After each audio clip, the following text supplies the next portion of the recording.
So I played a lot of rogues in my time, but the most common used class in Rogue Company that I use is the Intel class. The Intel class is my favorite class out of all of the rogues, and I really think that it's a good and underrated class. But now let's actually start grading them. Now this is my first ever tier list, so I do apologize. But now let's actually define what the tier list is. So S tier is your nerf worthy rogues, they need nerfs. A tier are your above average rogues and are most commonly picked.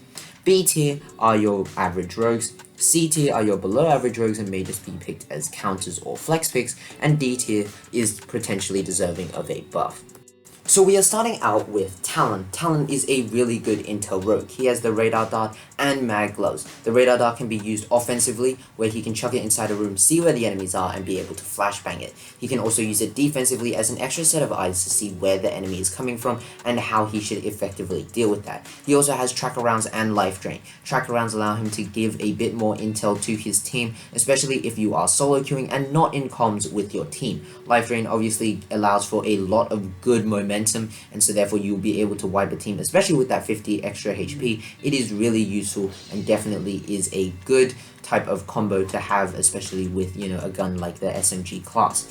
Talon also has the SMG DMR combo. This is a very good combo. If you are running the DMRs, I would usually recommend the Bishop, the Deadeye, or the Devotion. If you're running the SMG combo, however, I would usually recommend the D40C, the LMPX, and the 24S.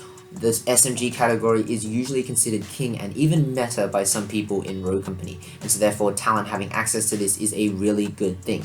Talon also has access to flashbangs and C4, which are really good for either holding an objective. Flashbangs can stall, you know, the enemy pushing, and can also be used for breaching purposes. C4 can be used offensively and defensively as well, and therefore that earns Talon a place in the A tier.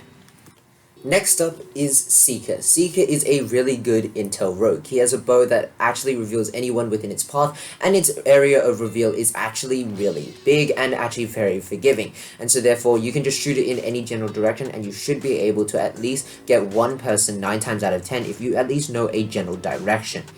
His passive allows for every single bounce that he does, allows him to double the damage of that bounce. So for example, if he bounces a grenade and it only does 100 damage, for Seeker it will actually do 200 damage. This is actually really good, especially for, like, you know, when he fires the bow. He doesn't now have to land a headshot, he just has to bounce the bow, which is actually fairly good. Seeker has the AR DMR combo. This is a very good combo, and he has the Sahara and the Aaron as his 2 base weapons.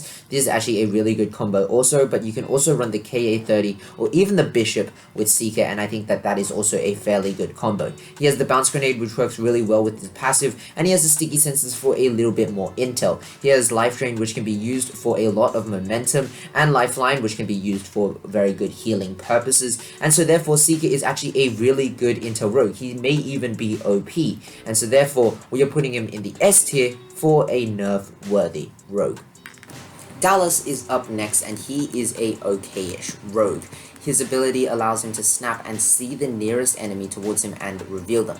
Now keep in mind, he is the only rogue in the game to actually have guaranteed reveals, and that is something that is super good and very good for Dallas. Dallas also has the passive recharge, which allows him to, every single time he downs an enemy, to be able to get his ability right back, and that is super key, especially for momentum building and other things like that. He also has the adrenaline shot, which can be used to instantly regenerate his health, which is kind of considered meta, considering now we have 8-second health regen instead of the usual 5 seconds, and considering Dallas also has bounce back, that is also very, very good for Dallas. And then he also has the Stalker and Padded Steps combo, which can be used for flanking. Dallas is a good rogue, however, everything that he does, other rogues can do better. If you want to try flanking, try Glimpse. If you want to get those reveals off, try Seeker. Seeker can reveal the entire team. Yes, it's not a guaranteed reveal, however, Seeker can make up for that, considering it is a fairly forgiving kind of arrow radius, along with the fact that the arrow can actually be used to kill someone as well, and that is something that Seeker brings to the table as well. So everything Dallas brings to the table, other rogues can honestly just do better, and so therefore Dallas is just going to fall into the average B tier. Last but definitely not least is Glimpse. Glimpse is a really good intel rogue, especially considering the fact that she can turn invisible.